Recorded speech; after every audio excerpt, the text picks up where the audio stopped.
اب وہ باتیں میں آپ کو بتاؤں گا۔ میں سارے قانونی معاملات سے واقف ہوں۔ مجھے پتہ ہے کہ سعودی عرب میں ایک بار سزائے موت ہو جائے تو انسان اپیل بھی نہیں کر سکتا۔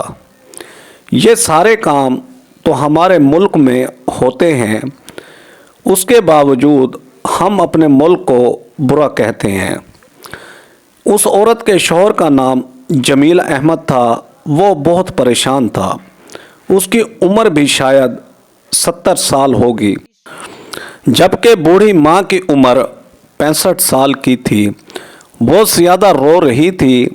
میں نے جمیل احمد سے پوچھا، تمہارے بیٹے کو پھانسی کی سزا کیوں ہوئی؟ اس نے کہا کہ وہ خود نہیں جانتا، لیکن اگر میں جا کر اس کے معاملات دیکھوں تو ہو سکتا ہے کہ کوئی گنجائش نکل آئے۔ سب سے پہلے تو میں آپ دونوں سے اس کی کہانی سنوں گا کہ اسے سزا کیوں ہوئی ہے۔ مجھے بھی تو پتہ چلے کہ آپ کے بیٹے میں کتنی شرافت ہے اور کتنی بدمعاشی۔ ایسا نہ ہو کہ میں اس کا کیس لے کر پہنچ جاؤں اور مجھے بھی منہ کی کھانی پڑے۔ جمیل احمد نے کہا کہ وہ مجھے اپنے بیٹے کی ایک ایک بات بتائے گا، کیونکہ وہ اپنے بیٹے کو جانتا ہے۔ وہ بہت رحم دل بچہ ہے۔ جمیل احمد نے جو کہانی مجھے سنائی وہ بڑی ہی دردناک تھی۔ اس نے بتایا کہ شادی کے بعد اللہ تعالیٰ نے ہمیں پہلی اولاد بیٹے سے نوازا تھا، اور 2 سال بعد ہمارا دوسرا بیٹا پیدا ہوا۔ تب میں بہت زیادہ خوش تھا، مگر دوسرے بیٹے کی پرورش کے ساتھ ساتھ مجھے یہ احساس ہونے لگا کہ ہمارے گھر میں جو بچہ پیدا ہوا ہے وہ نارمل نہیں ہے۔ پہلے تو میں نے اس بات کا ذکر کسی سے نہیں کیا۔ میری بیگم بھی مجھ سے یہ بات چھپاتی رہی۔ شاید اسے بھی ڈر تھا کہ کہیں میں اس کے بیٹے کو اس سے جدا نہ کر دوں۔ اکثر ہی وہ اپنے کمرے میں خاموش بیٹھا رہتا تھا۔ میں جاتا تو میری بیگم اسے مجھ سے دور کر دیتی تھی۔ میں اپنے دوسرے بیٹے نعمان سے پوچھتا، بیٹا کیا حال ہے؟ تو وہ جواب دینے سے پہلے ہی میری بیوی اسے اٹھا کر لے جاتی اور کہتی، نعمان تم دوسرے کمرے میں چلے جاؤ۔ مجھے اپنی بیگم کی بات سمجھ نہیں آتی تھی کہ وہ مجھے بلا وجہ اپنے بیٹے سے دور کیوں کر رہی ہیں۔ لیکن ایک رات تقریباً 12 بج رہے تھے جب میں نعمان کے کمرے میں اچانک چلا گیا۔ جب میری نظر نعمان کے چہرے پر پڑی تو میں حیران رہ گیا۔ یہ میرا بیٹا تو نہیں تھا۔ اس نے چہرے پر میک اپ لگا رکھا تھا، لڑکیوں والے کپڑے پہن رکھے تھے۔ مجھے دیکھ کر وہ اترانے لگا، مجھے ناچ کر دکھانے لگا۔ مجھے یہ بات سمجھ ہی نہیں آئی۔ میرے تو سر پر جیسے آسمان گر پڑا تھا۔ مارے حیرت کے میں اپنے بیٹے کو دیکھتا رہ گیا۔ یہ کیا ہے؟ میں نے اس سے پوچھا تو وہ کہنے لگا، ابا میں تو روز ہی ایسا کرتا ہوں۔ نعمان کی عمر 10 سال ہو چکی تھی۔ تب مجھے اندازہ ہوا کہ میرا بیٹا ایک مرد نہیں بلکہ مستقبل میں خواجہ سرا بنے گا۔ مجھے بہت غصہ آیا۔ میں اس پر چلانے لگا۔ میری بیوی دوسرے کمرے سے آ گئی کہ تم میرے بیٹے کو کیوں ستا رہے ہو؟ یہ تو اللہ کی مخلوق ہے، ہمیں اسے اس طرح سے قبول کرنا ہوگا۔ میں نے بہت کوشش کی کہ میرا بیٹا سب کچھ چھوڑ دے، لیکن وہ یہ سب نہیں چھوڑتا تھا۔ مجھے اپنی بیوی پر غصہ آ رہا تھا۔ میں نعمان کا گلا دبانے لگا کہ میری بیوی نے میرے آگے منتیں کرنی شروع کر دیں۔ بولی کہ ایسا نہ کرو، یہ میرا بیٹا ہے، میں نے اسے 9 ماہ اپنے پیٹ میں رکھ کر پالا ہے۔ اسے اپنے جسم کا خون دیا ہے، اپنے جسم کا دودھ پلایا ہے، اور آج تم اسے کیوں مار رہے ہو؟ یہ تمہاری بھی تو اولاد ہے۔ بیوی کی منتیں اور آہو پکار سن کر میں نے اسے زندہ تو چھوڑ دیا، میں نے نعمان کو گھر رکھنے سے انکار کر دیا، کیونکہ کسی صورت بھی میں خواجہ سرا کو اپنے گھر میں رکھ کر اپنے خاندان کے لیے داغ نہیں بنانا چاہتا تھا۔ مگر میری بیوی کو یہ باتیں بہت بری لگ رہی تھیں، وہ چاہتی تھی کہ میں اس کے بچے کو قبول کر لوں۔ ماں کا دل تو پھر ماں کا ہوتا ہے۔ میری بیوی نے تو مجھے بہت روکا، مگر میں نے اسے گھر سے نکال دیا۔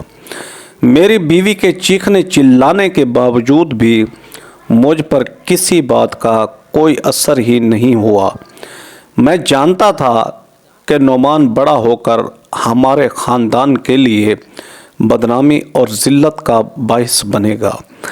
میں اسے کیوں اپنے گھر میں رکھتا، جبکہ میں جانتا تھا اس نے آگے چل کر ہمارے لیے مصیبت کھڑی کرنی ہے۔ میں نے اسے گھر سے نکال دیا تھا۔ میری بیوی بے تحاشا رو رہی تھی اور کہہ رہی تھی کہ میرا بیٹا مجھے چھوڑ کر چلا گیا ہے، تمہاری وجہ سے گیا ہے۔ میری بیوی اس واقعہ کے بعد سے بہت ہی حساس ہو گئی، مجھ سے بات بھی صحیح طریقے سے نہیں کرتی تھی۔ مگر جیسے جیسے وقت گزرتا گیا، اسے صبر آتا گیا، اللہ کی رضا پر اس نے بھی سمجھوتا کر لیا۔ اس واقعے کو 10 سال گزر چکے تھے، تب ہمارے حالات بہت خراب جا رہے تھے۔ ان دنوں پیسے کی بہت تنگی تھی۔ نعمان کی ماں یہی کہتی رہتی ہے کہ کسی دن میرا بیٹا مجھے مل جائے تو میں یہ غربت بھول جاؤں گی، میرا بیٹا ہی میرے لیے سب کچھ ہوگا۔ وہ بار بار نعمان کا نام لیتی تو مجھے برا لگتا تھا۔ میرا بڑا بیٹا اپنی دنیا میں مست رہتا تھا، اسے اپنے والدین کا کوئی خیال نہیں تھا۔ انہی دنوں نعمان نام سے ایک منی آرڈر آیا، اس نے ہمارے لیے 50,000 بھیجا تھا۔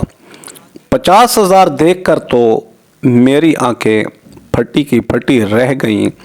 میری بیوی بھی بہت خوش ہوئی، مگر ساتھ ہی اپنے بیٹے کی یاد میں تڑپنے لگی۔ کہنے لگی یہ پیسے نعمان نے ہمارے احساس میں بھیجے ہیں، وہ چاہتا ہوگا کہ ہم غربت والی زندگی سے نکل آئیں۔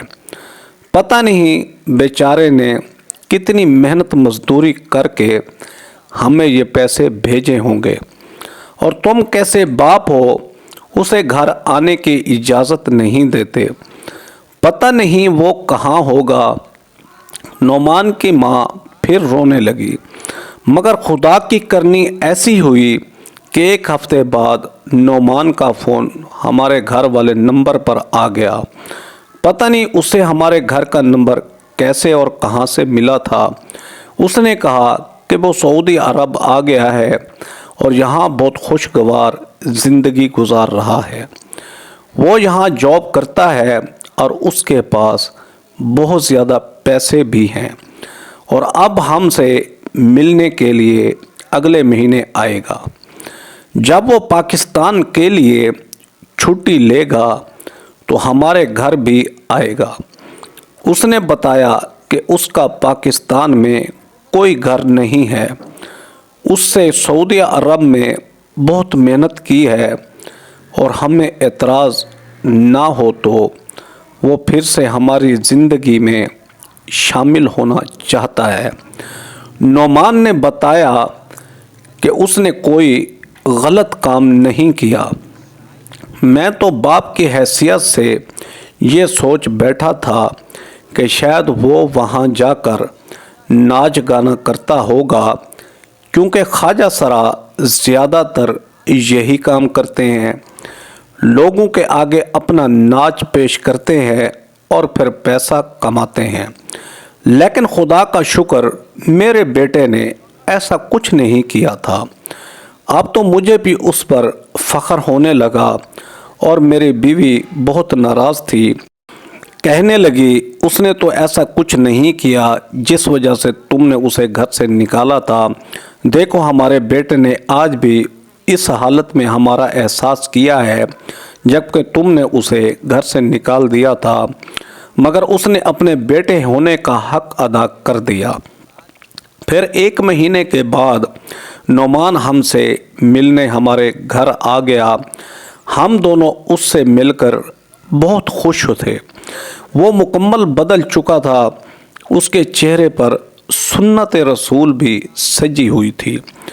نعمان کو دیکھ کے اندازہ ہو چکا تھا کہ وہ ایک پاکیزہ زندگی گزار رہا ہے، لیکن یہ سب کچھ کیسے ہوا؟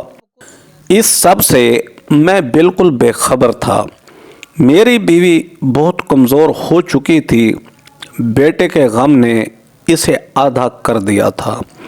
میری بیوی نعمان سے مل کر بہت خوش ہوئی، کہنے لگی کہ بس نعمان کے ابا، اب آپ نے اسے کوئی بھی ایسی بات نہیں کرنی جسے سن کر وہ ہم سے دور چلا جائے۔ ہم دونوں اس کے ماں باپ ہیں، اب ہم اس کے ساتھ رہیں گے۔ ہمارا بڑا بیٹا بہت نافرمان ہے، وہ ہماری کوئی بات نہیں مانتا تھا۔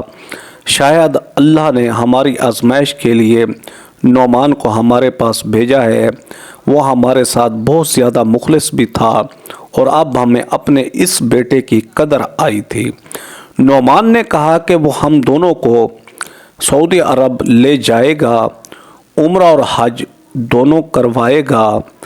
نعمان کی ماں کو حج کرنے کا بہت شوق تھا۔ نعمان نے کہا کہ میں اپنی ماں کو خود حج کرواؤں گا، اور میری بیوی بہت کمزور تھی، چل پھر نہیں سکتی تھی۔ اس نے کہا کہ وہ حج نہیں کر سکتی، اور نعمان نے کہا کہ ماں میں تمہیں اپنے کندھوں پر بٹھا کر حج کرواؤں گا۔ میں یہ سعادت حاصل کرنا چاہتا ہوں۔ میری بیوی نعمان کی باتیں سن کر بہت خوش ہوئی۔ ان دنوں ہمارے دن بہت اچھے گزر رہے تھے۔ 1 ہفتہ نعمان ہمارے ساتھ پاکستان میں رہا۔ ہمارے سبھی رشتہ داروں کو بھی پتہ چل گیا تھا کہ نعمان سعودی عرب سے بہت سارا پیسہ کما کر آیا ہے اور وہ ہمارے پاس رہتا ہے۔ سب لوگ ہم سے ملنے جلنے لگے، جبکہ پہلے تو ہر کوئی اس سے نفرت کرتا تھا۔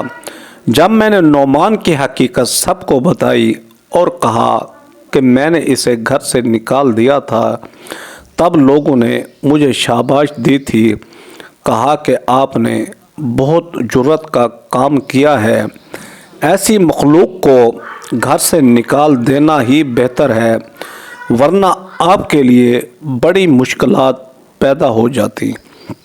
اب وہی نعمان تھا جس کی سب لوگ تعریفیں کر رہے تھے۔ ہم نے نعمان کے ساتھ اپنے کاغذات بنوائے اور سعودی عرب چلے آئے۔ سعودی عرب آ کر ہم بہت خوش ہوئے۔ یہاں آ کر ہم نے حج کی سعادت حاصل کی۔ نعمان نے اپنی ماں کو اپنے کندھے پر بٹھا کر 1 نہیں بلکہ 7 حج کروائے۔ 7 سال لگاتار نعمان اپنی ماں کو حج کرواتا رہا۔ وہ کندھے پر بٹھا کر اپنی بوڑھی ضعیف ماں کو حج کرواتا تو آس پاس کے لوگ دیکھتے اور نعمان پر رشک کرتے تھے کہ بیٹا ہو تو ایسا ہو جو ماں باپ کو بڑھاپے میں اتنی عزت دے۔ سب لوگ اس بات سے بڑے متاثر ہوئے، مگر یہ کوئی نہیں جانتا تھا کہ ایک دن نعمان کو سزائے موت کی سزا سنائی جائے گی۔ پھانسی کی سزا کوئی عام سزا نہیں ہوتی۔ ہم نے نعمان کے ساتھ بہت اچھا وقت گزارا تھا۔ نعمان اپنے بڑے بھائی کا بھی بہت خیال رکھتا تھا، اس کی مدد کرتا رہتا تھا، مگر کہتے ہیں کہ کبھی کبھی انسان کی خوشی ایک خواب کی طرح بکھر جاتی ہے۔ اور پھر ایسا ہی ہوا کہ ایک دن نعمان گھر سے گیا تو واپس نہیں آیا۔ میں اور میری بیوی بہت پریشان تھے۔ سعودی عرب میں ہمیں 7 سال ہو گئے تھے، مگر ابھی بھی یہ ہمارے لیے پردیس ہی تھا۔ یہاں کے لوگوں کی زبان بھی ہمیں زیادہ سمجھ نہیں آتی تھی۔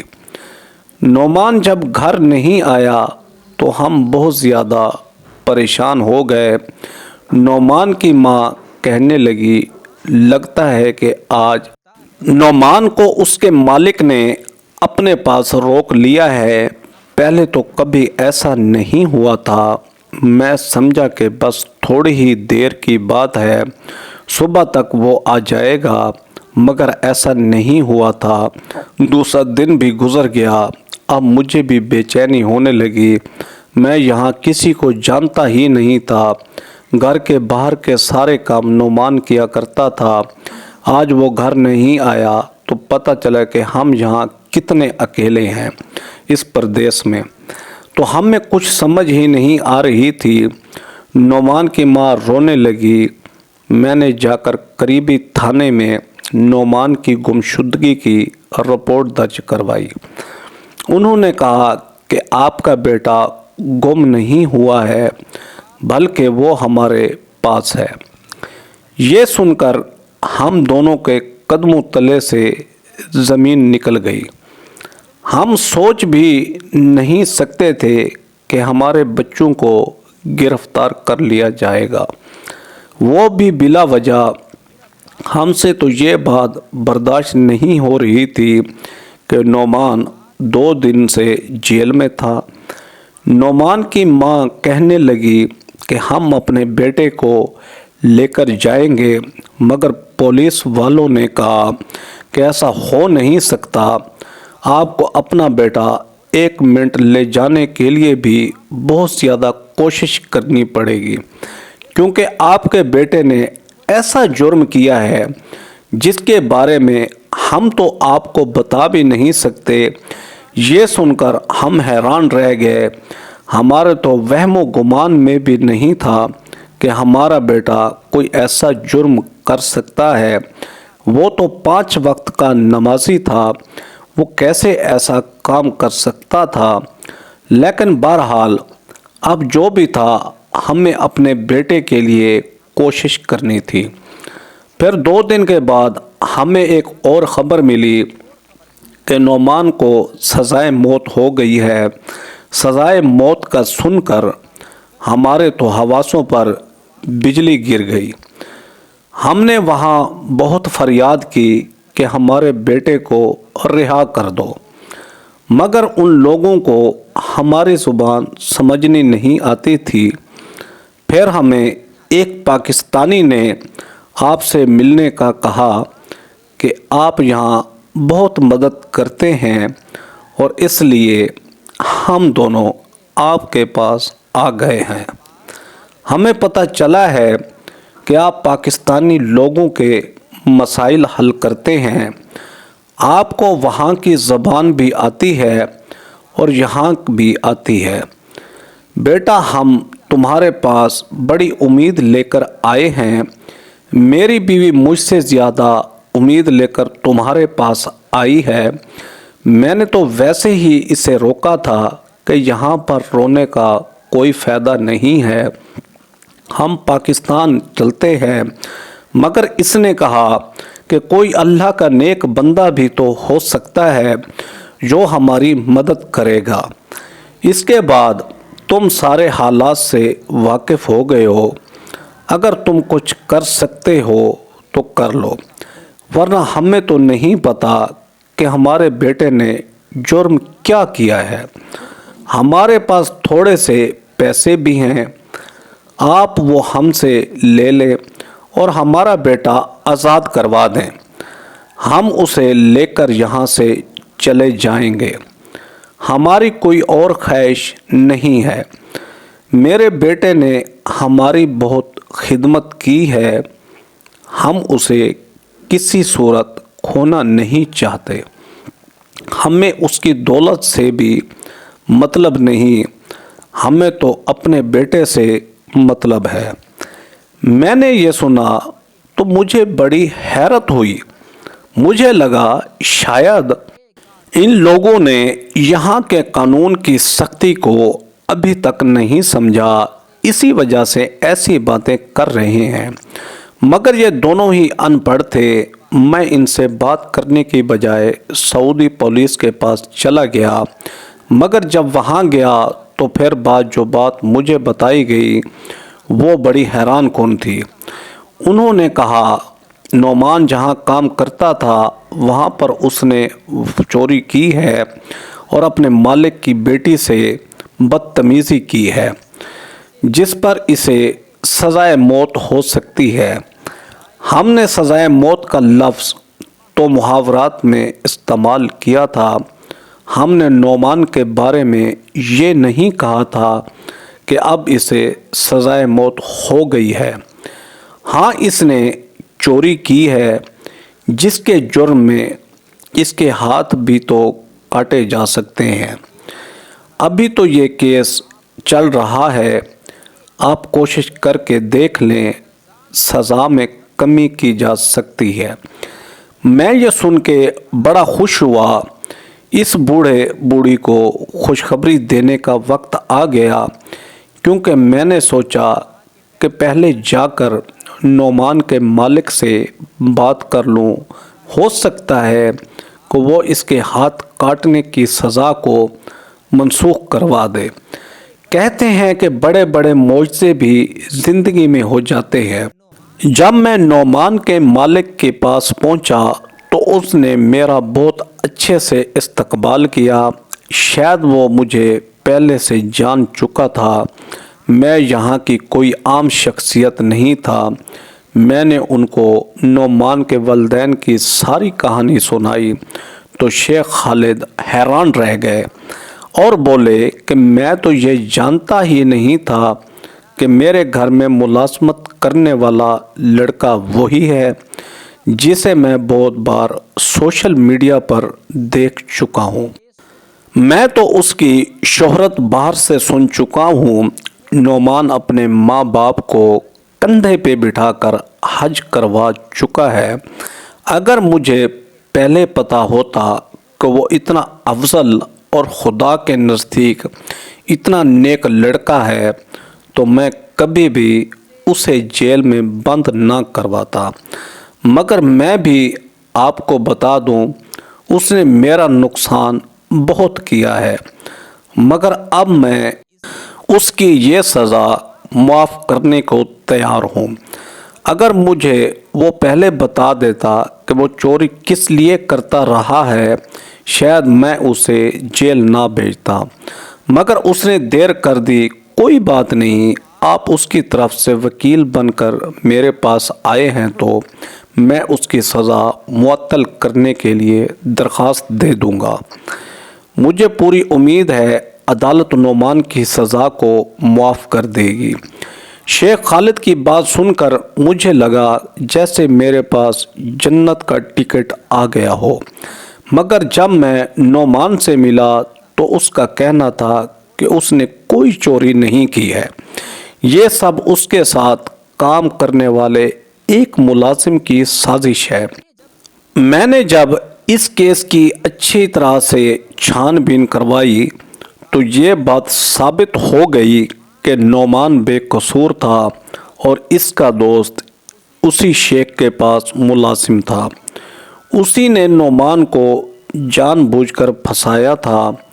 اس کیس کو کچھ دن مزید لگ گئے تھے اور پھر نعمان کو عدالت نے بے قصور کہہ کر آزاد کر دیا۔ نعمان کے مالک نے اس سے معذرت کر لی اور اسے پھر سے کام پر رکھ لیا۔ نعمان کے والدین بہت خوش تھے، وہ دل سے مجھے دعائیں دے رہے تھے۔ اصل بات تو یہ ہے کہ جب اللہ تعالیٰ انسان کی مدد کرتا ہے تو پھر کوئی نہ کوئی راستہ نکل ہی آتا ہے۔ لیکن میرا ماننا یہ ہے کہ نعمان کو اس کی ماں کی دعاؤں نے بچا لیا تھا۔ ویڈیو پسند ہے تو میرے چینل شوکت وائز کو سبسکرائب کر کے بیل آئیکن کو دبا کر آل پر کلک کر دیں تاکہ آپ کو ہر آنے والی نیو ویڈیو کا نوٹیفیکیشن سب سے پہلے ملے۔ Thanks for watching. اللہ حافظ۔